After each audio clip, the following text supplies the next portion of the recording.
भारतीय संस्कृति का विज्ञान के क्षेत्र में क्या योगदान है, आज हम इसके बारे में अध्ययन करेंगे। विज्ञान शब्द का अर्थ है विशेष ज्ञान। मानव जिस संसार में रहता है उसके चारों ओर व्याप्त वस्तुओं के विषय में अधिकाधिक ज्ञान प्राप्त करना चाहता है। इनके संबंध में विशेष ज्ञान प्राप्त करने की लालसा उसके मन में स्वाभाविक रूप से उठती है। अधिकाधिक ज्ञान प्राप्त कर वह अपने मन में संतोष प्राप्त करता है।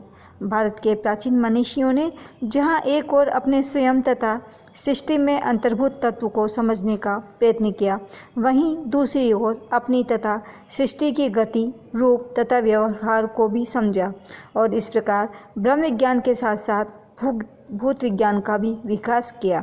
उन्होंने गणित, ज्योतिष, भौतिक, रसायन शास्त्र, आयुर्वेद विज्ञान आदि के बारे में जानकारी प्राप्त की। प्राचीन काल में यज्ञों के विधि विधान इसी वैज्ञानिक प्रक्रिया के होते थे।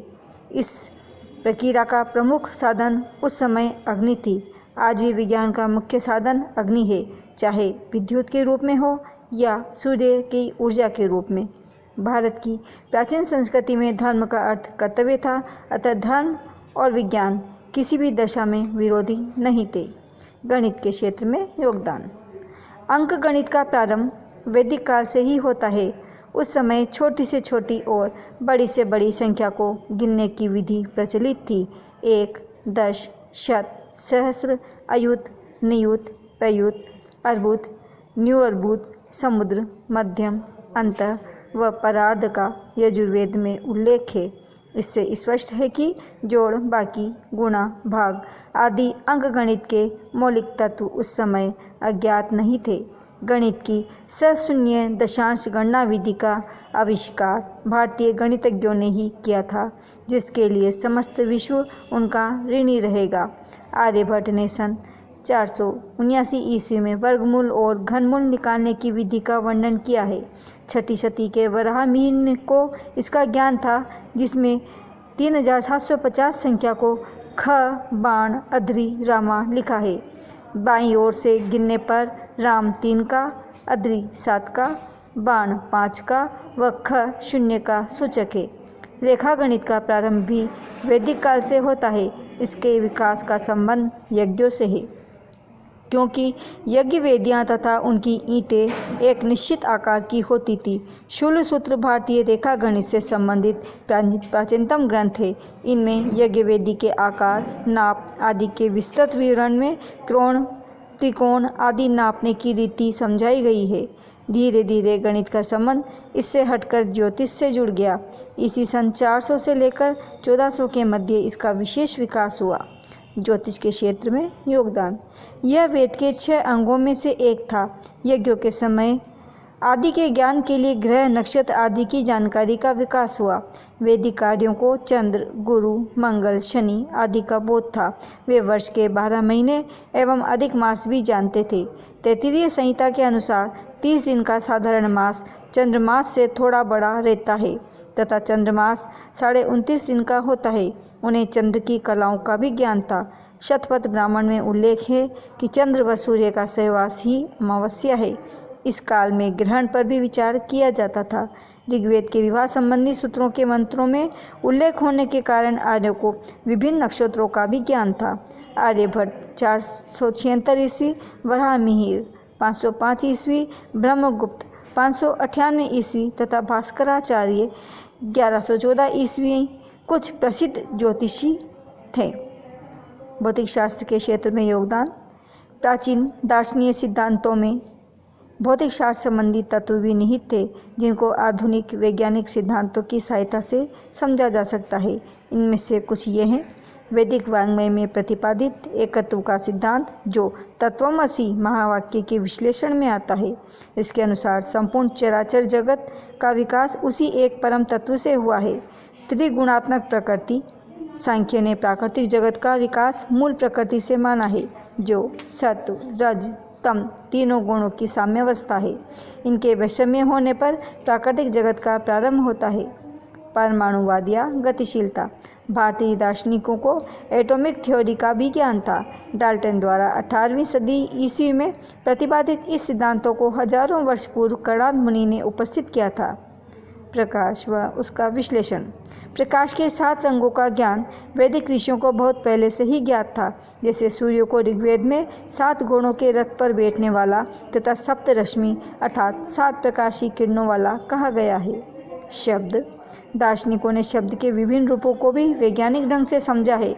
न्याय वैशेषिक के अनुयायी शब्द को प्रतिक्षण आकाश में वृत्ताकार बनता हुआ स्वीकार करते हैं। संगीत संबंधी श्रुति स्वर का भी विवेचन उसी समय किया गया था। रसायन शास्त्र के क्षेत्र में योगदान। आयुर्वेद के लिए इसके ज्ञान की आवश्यकता थी। इस शास्त्र के ज्ञान के बिना धातुओं को गलाने आदि की रासायनिक क्रिया समझ में नहीं आ सकती। यजुर्वेद में मणिकार, स्वर्णकार आदि शब्दों के उल्लेख से तत्कालीन धातु ज्ञान का पता चलता है। चरक संहिता के शरीर स्थान में भौतिक द्रव्यों के गुणों का वर्णन है। सुश्रुत ने महाभूतों ने परस्पर सम्मिश्रण का उल्लेख किया है। पतंजलि के लौह शास्त्र से बहुत सी रासायनिक क्रियाओं का पता लगता है। नागार्जुन ने पारे को बनाकर रासायनिक सम्मिश्रणों के ज्ञान में वृद्धि की थी। इस ज्ञान से औद्योगिक विकास भी किया गया था। बृहत संहिता में विविध लेप, चूर्ण आदि बनाने की विधि का उल्लेख किया गया है। इनमें से एक वज्रलेप का उपयोग अशोक के स्तंभों पर किया गया है। इन लेपों का उपयोग बौद्ध काल के मंदिरों और मठों में किया जाता था। बिहार में आजीविकों की मौर्यकालीन गुफाओं की दीवारों पर ऐसा ही लेप विद्यमान है, जिसके कारण वे कांच के समान चमकती है। वराहमिहिर ने यंत्रज्ञ के अतिरिक्त राग गंध युक्त विध अर्थात भिन्न भिन्न रंगों व सुगंधित द्रव्यों को बनाने वाले का भी उल्लेख किया है। दंडी के दशकुमार चरित में योग चूर्ण का, जिसके सेवन से एकदम गहरी नींद आ जाती थी, तथा योग वर्तिका का, जो अग्नि के बिना भी प्रकाश देती थी, उल्लेख है। वासवदत्ता में वर्णित एक चूर्ण से शरीर की सब क्रियाओं का स्तंभन हो जाता था। प्राचीन ग्रंथों में भस्मीकरण, अधःपातन, स्वेदन, स्तंभन आदि द्वारा विभिन्न रसायनों के बनाने का उल्लेख भी आता है। वनस्पति शास्त्र के क्षेत्र में योगदान।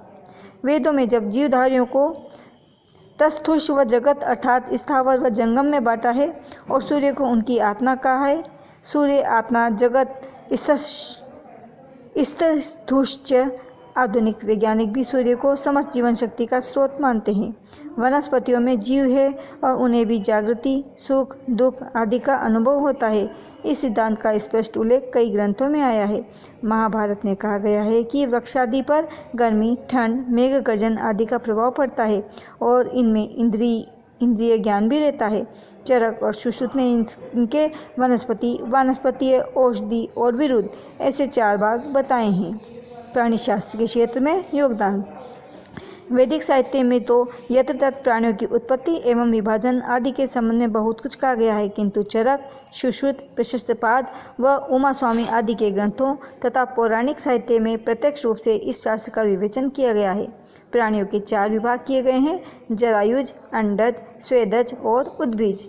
पुनः इनको योनिज भागों में भी बांटा गया है। पुराण आदि में कितने ही पशुओं की विशेषताएं बताई गई हैं। भूगर्भ विद्या के क्षेत्र में योगदान। पृथ्वी को वसुधा या वसुंधरा कहना स्पष्टतया बताता है कि प्राचीन भारतीयों ने नाना प्रकार की बहुमूल्य धातुएं खोदकर निकाली होंगी। इसके लिए रत्नगर्भा वसुंधरा का प्रयोग भी मिलता है। वेदों में सोना, चांदी, तांबा आदि विभिन्न धातुओं का उल्लेख मिलता है। पुराणों में सृष्टि की उत्पत्ति के वर्णन में 5 तत्वों का परस्पर संबंध बताते हुए पृथ्वी की बनावट पर भी प्रकाश डाला है। आयुर्वेद विज्ञान के क्षेत्र में योगदान। भारत में इनका विकास भी प्राचीन काल में ही हो चुका था।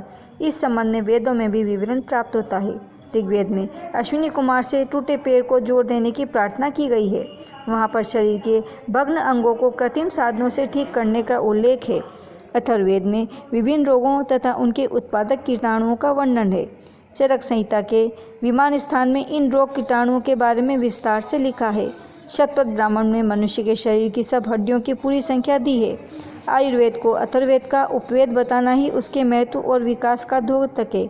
आयुर्वेद के 8 वेद इस प्रकार हैं: शल्य, शालक्य अर्थात आँख, नाक, कान आदि की बीमारियाँ, काय चिकित्सा अर्थात रुग्ण शरीर की औषधि आदि से उपचार, भूत विद्या, भूत प्रेत आदि के प्रभाव को दूर करने की विधि, कौमार वृत्तीय, बालकों के स्वास्थ्य व माँ, धाय आदि के रोगों से संबंधित अगर दवा लेने की विधि तथा क्रिया, रसायन, तत्काल शक्तिवर्धक दवा या टॉनिक और वाजीकरण, मानव जाति की वृद्धि के लिए प्रयोग।